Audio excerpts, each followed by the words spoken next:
And I'm Lydia Larson. And I'm Linda Erickson. And I'm Mary Bell Roberts. Okay, so I'm going to...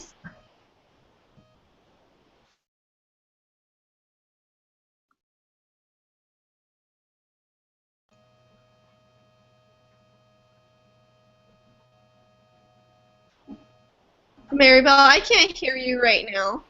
I think your microphone is muted. Can you guys hear me now? I thought I unmuted it and it didn't do it.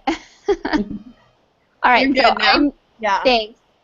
Okay, I'll start again. I'm Mary Bell Roberts, and I'm going to lead the discussion.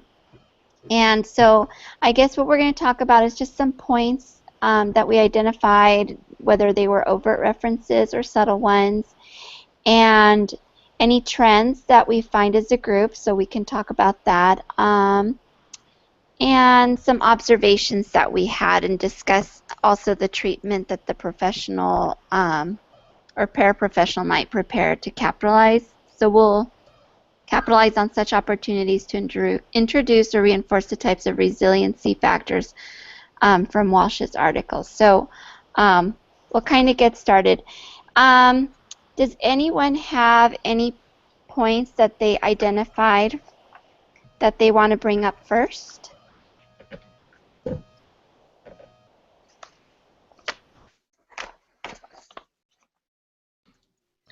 Something. You can go ahead. Go ahead, Lydia. Something that I saw was, I remember, like, in the reading, he talked about how you need to keep, like, a log or a track of when certain events happen. And so I noticed how he would try to get the context of, like, what built up to a certain event. So, like, when the son would come home early, like, what were the parents' mindsets, or what were they doing at that time, and what was the son doing. I thought he was keeping track of all the different events that were leading up to that.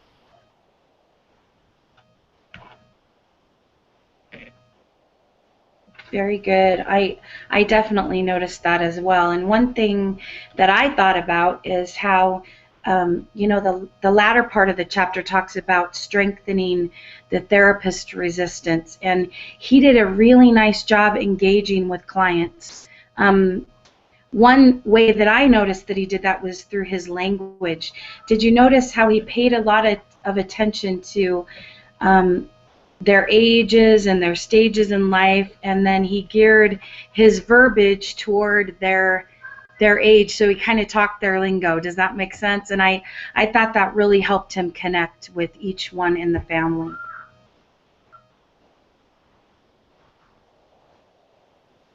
Yeah, I liked that as well. I thought for him, having just met them, he did a great job trying to make it a more personal discussion among the family, and I really liked that. I thought the biggest thing that I noticed about the way he counseled them and talked to them, it was very, in the first page of the chapter 6 reading, it mentions the narrative approach, and I feel like that was, he had approaches that were the behavioral approach and things like that, but I noticed the narrative approach the most, with how they would voice their thoughts or their feelings, and then he would kind of repeat that back and try to understand it, and then that allowed for the other family members to understand it as well.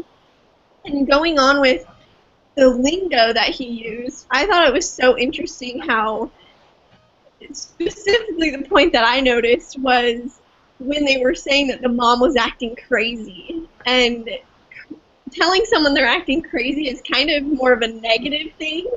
And so he was like, so she's acting not herself, or out of her element, or different things like that. He phrased it in a softer way, I guess. And I really liked how he did that. And I thought that it was a form of respect that came among the family as he helped them adjust their wording to use towards each other.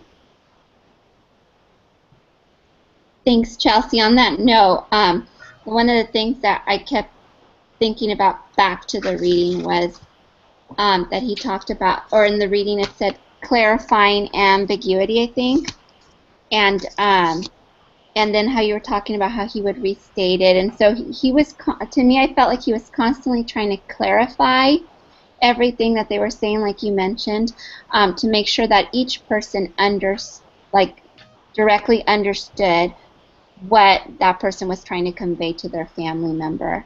And then, like you were talking about how he said mom is kind of acting crazy, but that he kind of kept showing how, a lot of these things are normal. Well, he was trying to normalize the family distress that they had, and like pretty much telling them, like, so this is normal, you're doing this because you care, or you're doing this, you're saying that it's because you care that you do that. And so he tried to make it seem like these are normal things that people go through. And so I noticed a lot of that,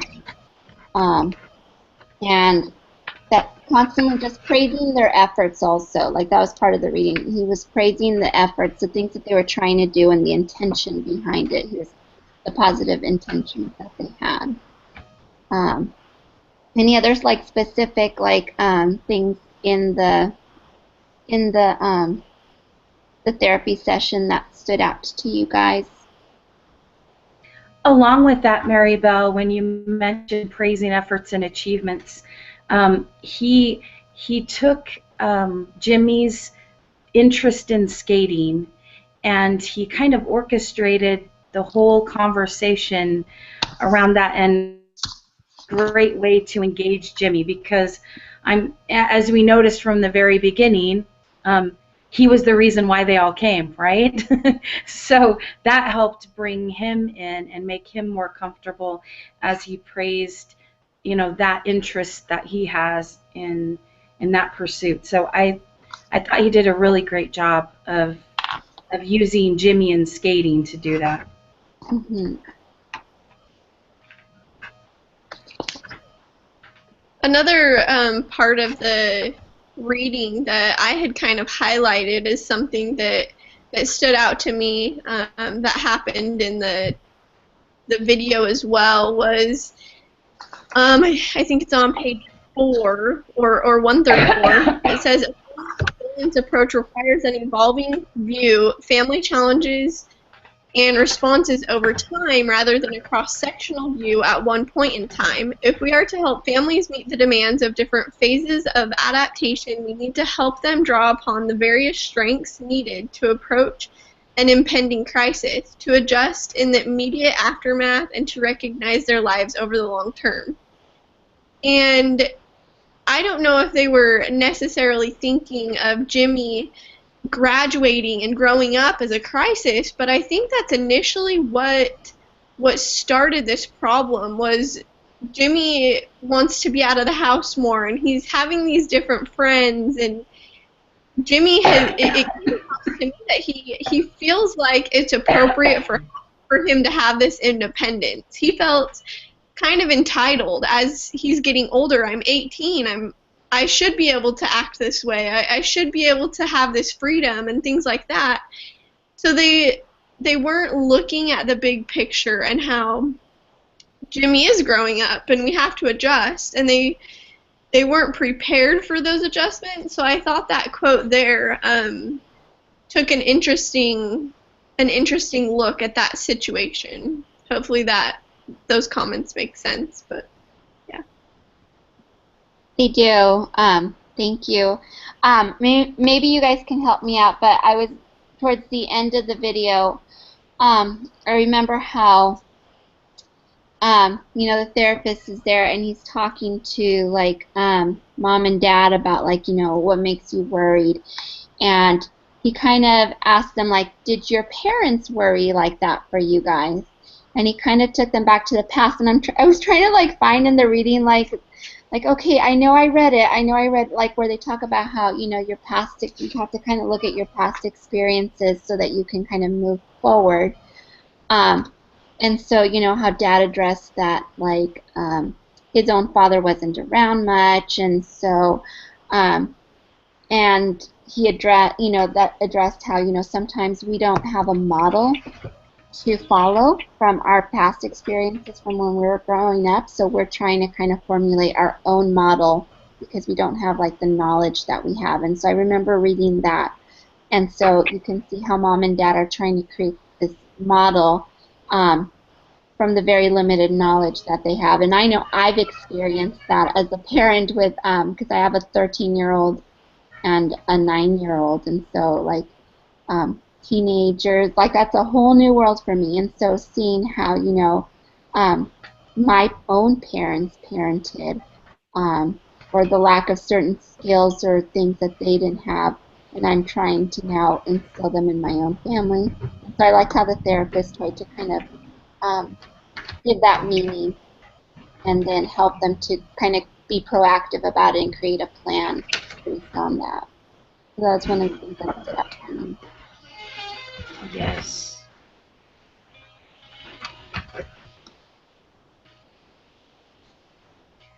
I noted that as well, Maribel.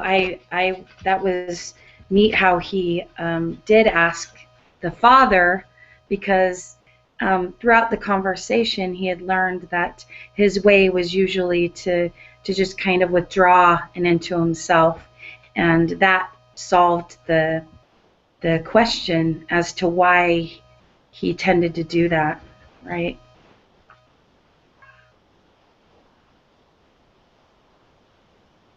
I also loved how he brought his knowledge into the conversation, where he was trying to explain why the girls are more talkative and want to talk about it, and the boys tend to be the opposite. And he brought in the women have as much as 5 times as much connective tissue between the verbal part of their brain and the emotion part of their brain.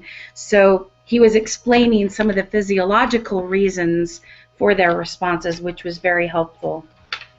And then he also brought the grizzly bear in, which I loved, because that brought every family member, sucked them into the conversation, because he knew that they loved the outdoors and camping. So that was a good way to express to the teenagers, how their parents are feeling and why maybe mom gets a little crazy.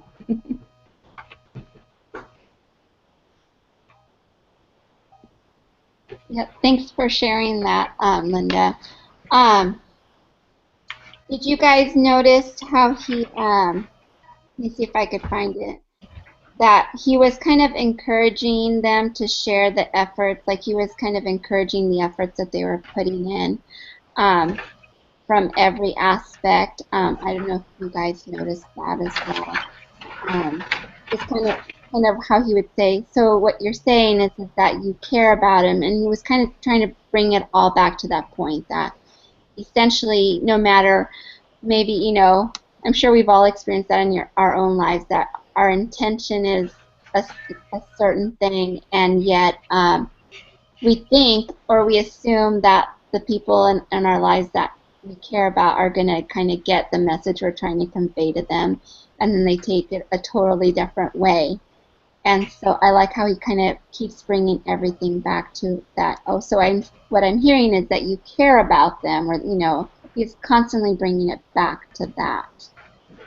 Almost like trying to get them to empathize with each other and find that common ground.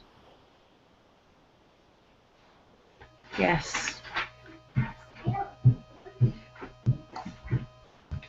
Is there any other things that you guys noticed as well? Like any other points or references that maybe might have been more subtle that you guys picked up on? I think this was mentioned. I don't remember if. Go ahead. Oh, sorry. I don't remember if this was had already been mentioned or if it was in the reading or not. But something that I noticed, what I really liked about, was how he would kind of create a consensus or a way for the family to recognize that other people had the same viewpoints. Like he'd have them raise their hands, or raise your hand if you feel this way, or things like that. And he was able to make connections between like the father and the son and things like that. Can you guys still hear me? Because my computer is starting to act up. I can hear you good. Okay. I can hear you, but I lost visual with you. Okay, because okay. But we can still hear you. Yes, there was a picture of you flashing. Oh, okay. Okay. So I got to see your face. It was just not live. Okay. Yes, thank you for bringing that up. I definitely noticed that as well. One way that he did that too was by rearranging their seating. Did you notice how he did that as well, just to help with connection?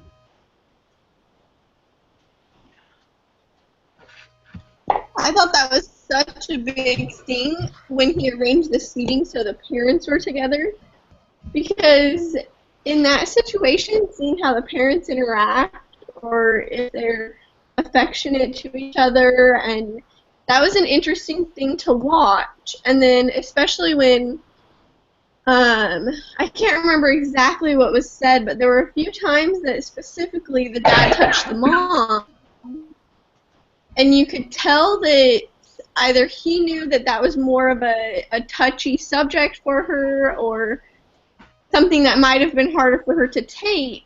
He then was there to comfort her, or some form of affection towards her, and I thought that was important.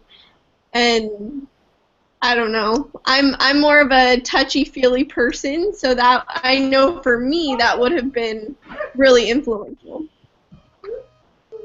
Yes, that goes along with page 139 where it says, helping family members to gain information eases their anxieties and helps them cope and adapt. And I think that was a very subtle way that he helped to ease anxiety, was by putting them together. And then bringing in when are you going on a date? When are you going to get together and talk, just the two of you? So that's a very important part of the whole. They're the head of the family, so that was an important part. I'm glad you both brought that up. Oh, I think we lost Lydia. Hopefully she comes back. Maybe. I think it's great that you guys both noticed that. I noticed that too, and I think it also was a good way for the therapist to show that that there's unity between the parents, that they're a team, and that no matter what you do, that they're a team first, and that their role as parents is to be a team together to parent these children. And I think it was a good way to show the children that these parents need to kind of stand together. And again, like I thought of my own experiences at home, like always showing our kids that we have that united front, that even if we don't agree with, because I noticed how, mom and dad didn't necessarily agree with how the other one was parenting, but that the therapist wanted to make sure the kids still knew, you can still disagree, but you're still a team. And he was showing that in a very subtle way just by having them sit together. And, that was something that I think it was important for the kids to see. And so I'm glad that you brought that up, Chelsea, because I noticed that as well. Yes. I loved how he also, a part of the key family processes are normalizing family distress, and he did a very nice job of making this whole situation normal, and even bringing his own experience into it to say, I know this is normal. This is normal for me too. And in doing that, he helped each family feel that, the ways that they're unique, but the ways that they're common too with each other.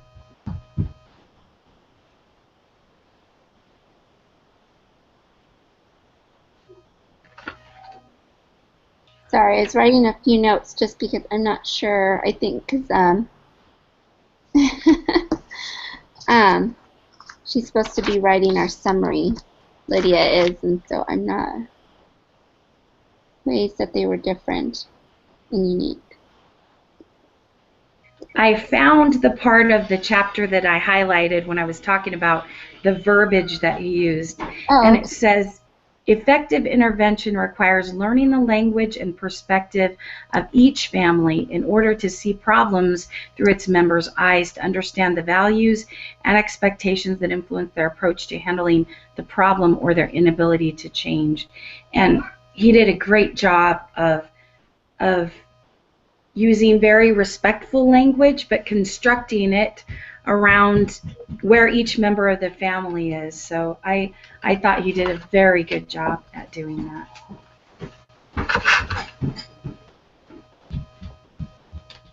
Yeah.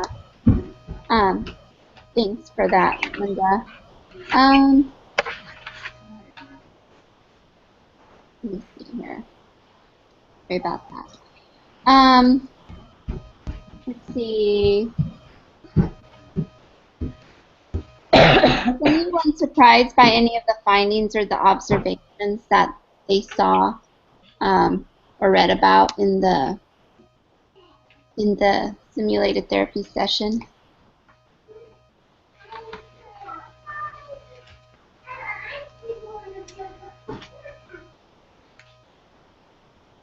I wasn't necessarily surprised, but it was intriguing to see how each member of the family played a part in the whole story, you know, and he did such a good job of identifying each of the family's strengths and then affirming them and then building played a part in the whole story. There we go. Oh, there you are. I was just trying, I'm trying to write a couple notes. We lost you. Sorry. Building. No problem. Welcome back. All right. We're just trying to see if there's any other observations that maybe you found surprising or I was just trying.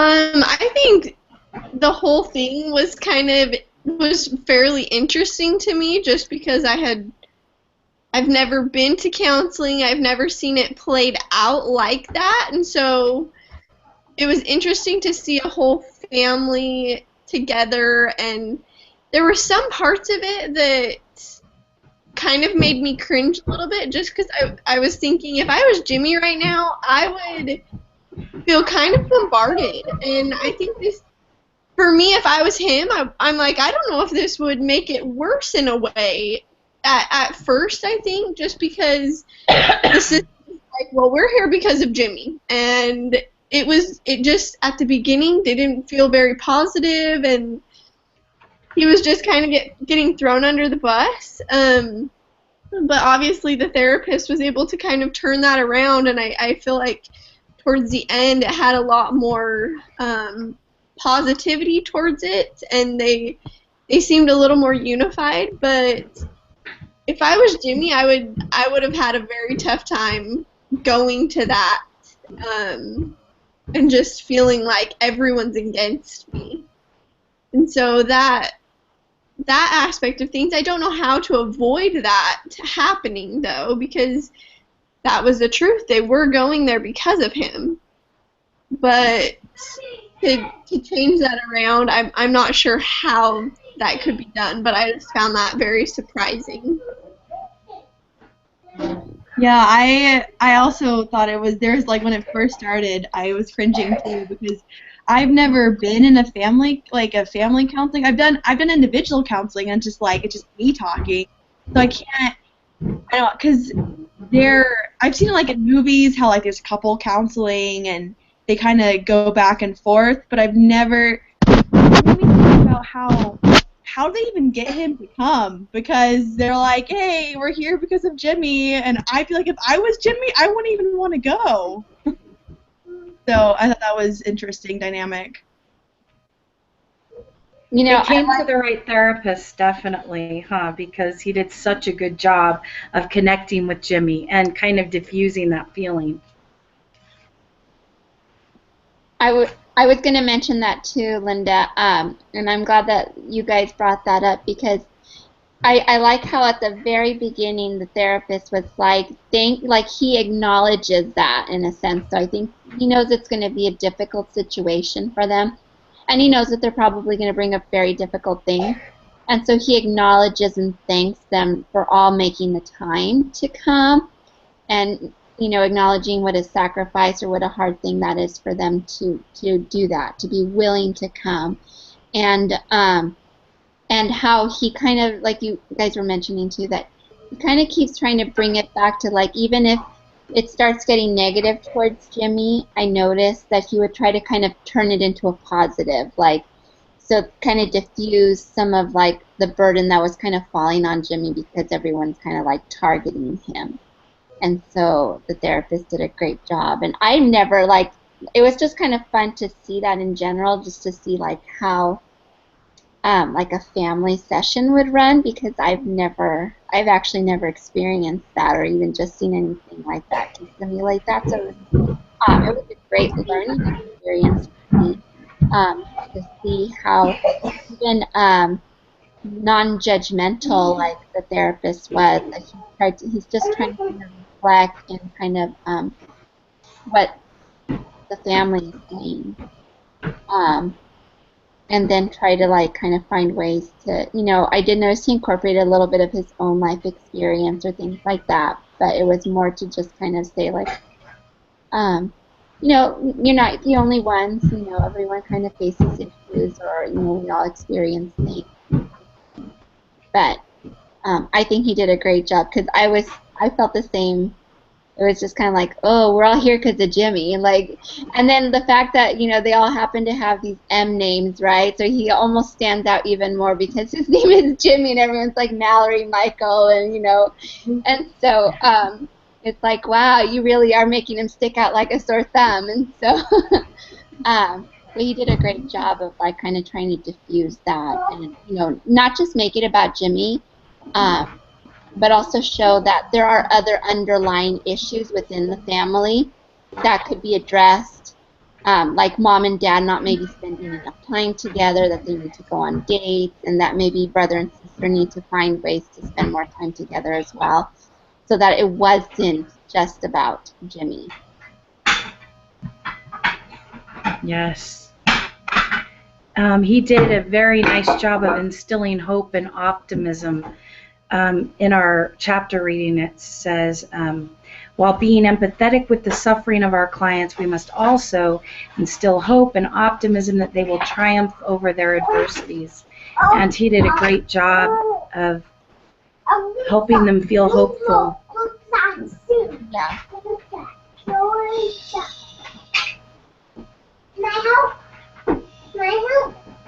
Okay, just for like our last, the last part of the discussion, it says, that's toward how a treatment professional or paraprofessional might prepare to capitalize on such opportunities to introduce or reinforce the types of resiliency factors from Walsh's article. And the thing that first stuck out to me as far as this was like that was really good about capitalizing on those little opportunities. He knew, right? I mean, I think that comes from experience as well, and just really taking the time to know what his needs are, what his models and approaches were. So I think for me, just educating yourself and really like taking the time to really understand the concepts, the models, the approaches, so that you can be prepared when you do have people coming in, so that you can capitalize on those little moments when someone says something. You're like, oh, that's, I can live, compliment or I can affirm what they're doing. So, any other ideas on how to capitalize on opportunities? I loved how he mentioned throughout the counseling session, um, I'm not the one who's going to help you. You guys are helping you, you know, and that is key. He he very he was very effective at orchestrating their strengths and even their weaknesses that need to be made into strengths to help create steps for them to find good solutions and to progress.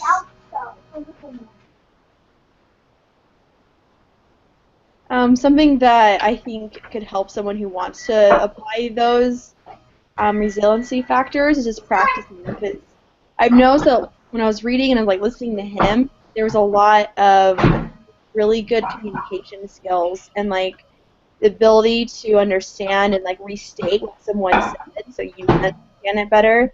I think it's important to try and apply those skills to your own life so that you can use that to help others.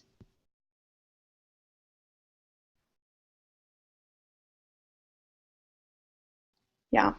Do you guys, yeah. I Do you, think that some of the things he kind of mentioned to encourage them really actually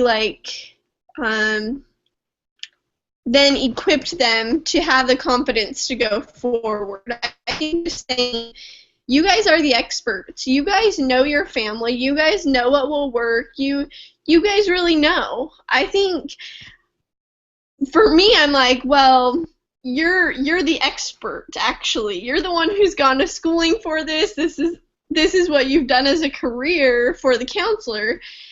But I think him just mentioning it that way and kind of forming it to that family that they're knowledgeable. They might feel that they're not, but they really are. And I think the way he presented that could be really helpful to the family, just psychologically getting into their head and helping them just be like, yeah, I got this. We can do this, and we're going to do it together as a family. yeah, and with that, I also noticed how he would kind of downplay himself a bit to make the situation less threatening. So he would be like, "Sounds really dumb, but I want you guys to do this." That was a really like good way of not having them feel intimidated or threatened by him as well. I mentioned that as well. He had a real suave way of even having them change their seating, and he was very, very good at doing that. Um, he he was a good example in this of drawing members together for mutual support and healing. And I felt, you know, from the beginning to the end of just this session, how far they had come, and then saying, you know, do this and we'll get together again and then talk about it. And I could see a lot of progress happening.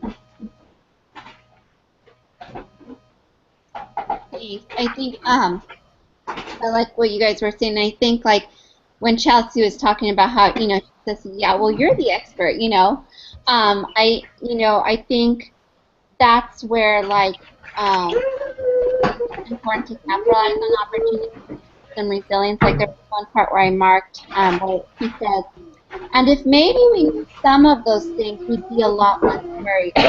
He suggests, and he says, don't let me put words in your mouth if they don't fit. But part of it is if he were home a lot earlier, we would be a little less concerned. So he's constantly reframing and kind of what is it? Let me write something. Reframing the situation for them, and he's kind of giving them or relabeling is what I'm trying to get to. He's trying to give them the vocabulary, or I think that's where his expertise comes in, is being able to kind of like voice what they're really trying to say, or give them the vocabulary that they need to kind of express themselves in a way that's direct, so that there isn't ambiguity, that they can move forward. And so I think I think taking a lot of practice with that, like having a lot of practice so that you're prepared to be able to really listen. I think that's where we talk about being mindful. Just he's really listening to try to understand and not to try to like react or give advice. He's just trying to reframe, like I said, or remean what they're saying. And so we need to capitalize on that. We need to be prepared with the vocabulary that we need so we can share that with them.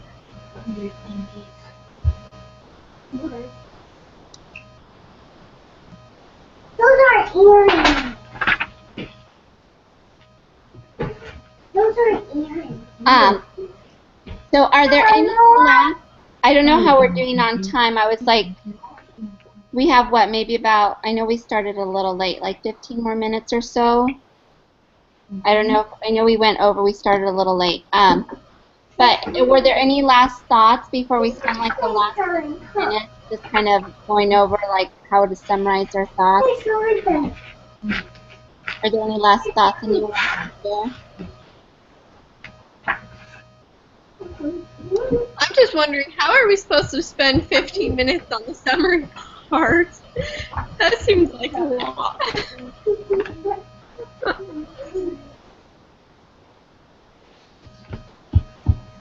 Maribel, I think you're muted.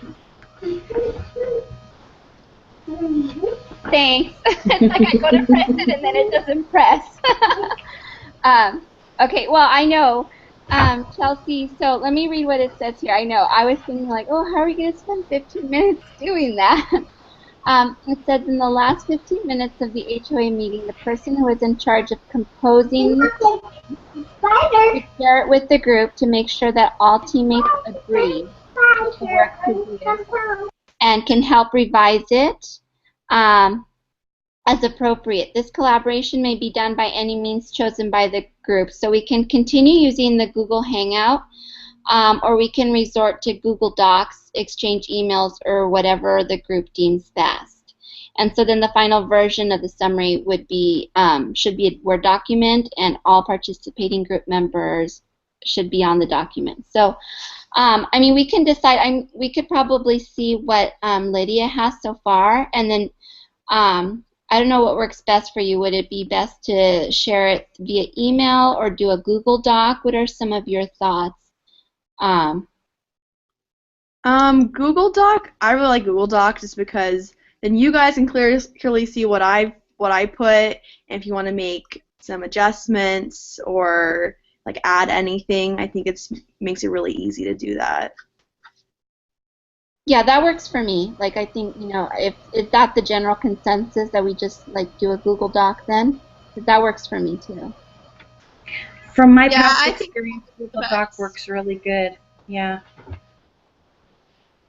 Okay, so we can do a Google Doc. So, Lydia, did you get a chance to type up anything so far? Yeah, so I mean they're just bullets. I just was Okay. I was trying to type whatever you guys were saying. So Yeah. Would you mind sharing so far what we have, and then maybe if there's anything we want to add right now, we can. And then what we can do is after that, do we want to like set like a deadline for ourselves before we get off, like of when we want to maybe submit it by?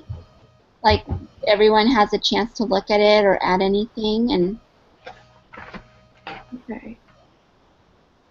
Yeah, I mean I don't really know for a deadline. Maybe tonight or something like that. would that work for everyone? Like we can all like take it, look it over tonight, and then just maybe on the Google Doc just make a comment that looks okay, and then looks ready to me, and then Lydia can send it off either tonight or tomorrow morning. Submit it. Would that work for everyone? Yeah, I think that's a great idea. You bet. All right. So Lydia, would you mind just sharing what you have, and then? Yeah. So do you want me just to read it out, or Yeah. Okay. Yeah. So for the first bullet, I have that The counselor was very personable, and he was able to apply the narrative approach as he would restate and describe how the people were feeling and the context of what was happening. He was able to rephrase what was said to help the family use better language about each other and help them connect. He was able to clarify things so that everyone could better understand. He helps normalize how everyone was responding and how they were feeling in the context. He helped them to verbalize their motivations behind their actions. He was able to praise each family member and their interests and their efforts in this trial. He was able to label the crisis that Jimmy was going through and was able to help everyone recognize that this was a transitional time for Jimmy as he had just graduated. He helped them to create a plan for what they were discussing and helped them to reconnect to what they had experienced in the past. So the parents, how they how the communication was from with their parents. He was able to connect, help the children see how the parents were feeling through something that they loved, the grizzly bear story, and he was and then I don't know if this was supposed to be in this section or another section, but just like how he was able to rearrange the seating and how that helped the family connect more. And then I had talked about how this rearrangement helped them to ease the anxiety and helped them feel more comfortable. So that's all that I have for the first one. And then for the second one, I don't have as much. I think that was when my computer went down. But I just talked some of the trends that we all talked about how the counselor was able to be really empathetic and was able to kind of diffuse the situation to help Jimmy feel more comfortable and help the family use better language so that it wouldn't be as such an attack on Jimmy. And he was able to offer the family a comfortable platform to reflect on their feelings, and so that everyone felt validated and understood. Is there anything else that people want to add to that section? Because those are the only things that I have for that. I think we mentioned this, but the timeline. He did a good job at establishing a timeline by bringing their past into the present and then how they would change things in the future. So that was a trend all the way through.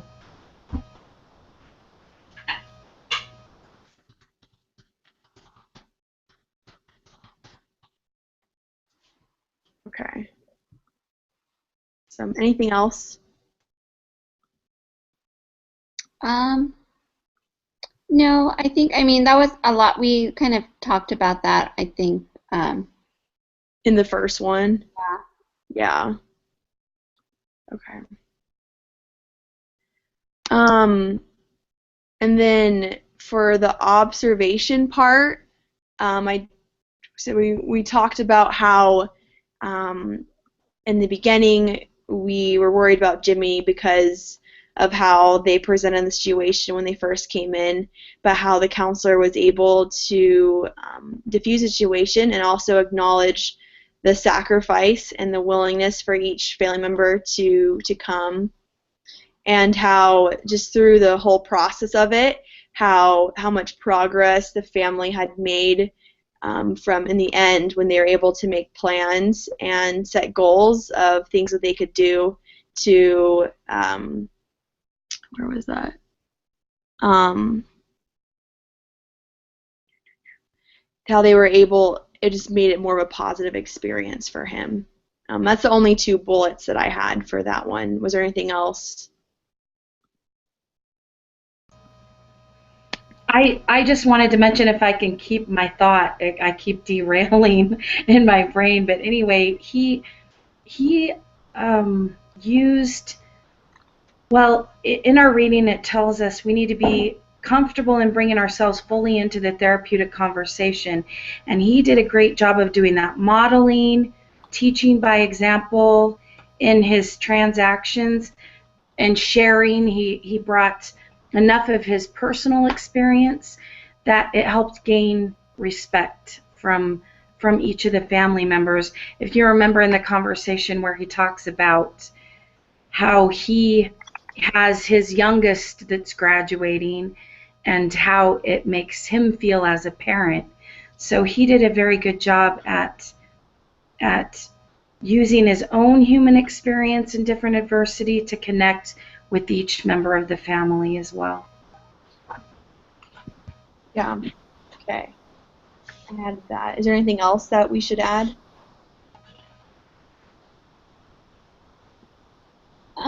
None that I can think of at the moment. Okay. I'm trying to remember. So I'm just looking.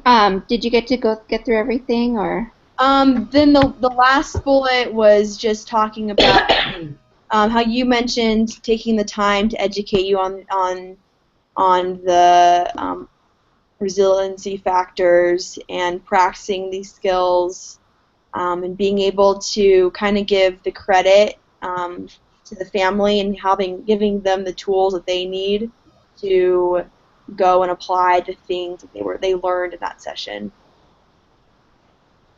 That's what I have for that one.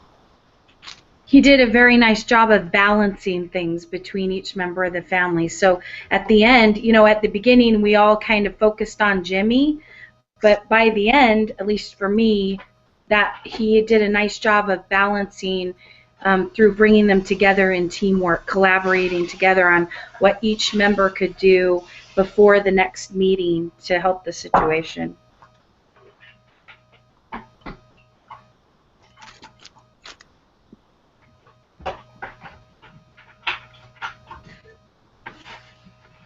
So I started a Google Docs and invited you guys all to it. Let me know if you guys can look at that right now, then that's totally fine. I was just gonna have Lydia add, just like copy and paste what you had written for those points, and then I just wanted to make sure we all had access to it right now. Yeah, I see it. Okay, awesome. Thank you. Yeah, no problem. Okay, I see it. Sorry. All right. Oh. And I think I have, like, for some reason. So one last thing I noticed is that it says that once the summary is approved by the group and ready for submission, and the YouTube link to the recording is available, I think it says that like one group member should submit both of them. Okay. Yeah.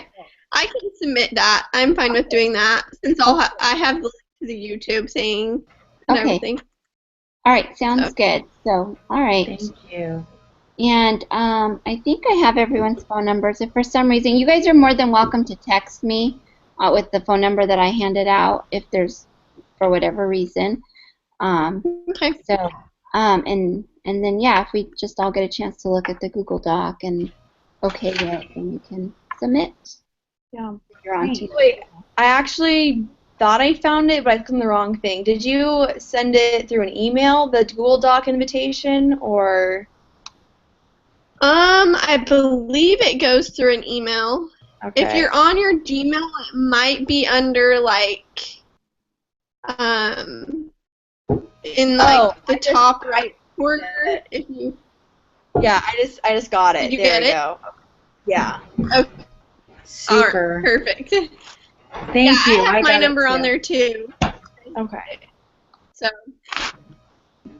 Okay. All right, awesome guys. Okay, so I have another group meeting, so. Yeah. All right. No, I get it. I have one in an hour too, so I get it. So, all right. Well, thank you, everybody. Thank you. Today is group meeting day, definitely. I just wanted to tell you all, Mary Beth, Lydia, Chelsea, it was nice to meet you face to face. You're amazing classmates. Yeah. And it's been a good experience, so thank you. Thank you, guys. Thanks. Yeah. Have a Good great luck. night, guys. You too.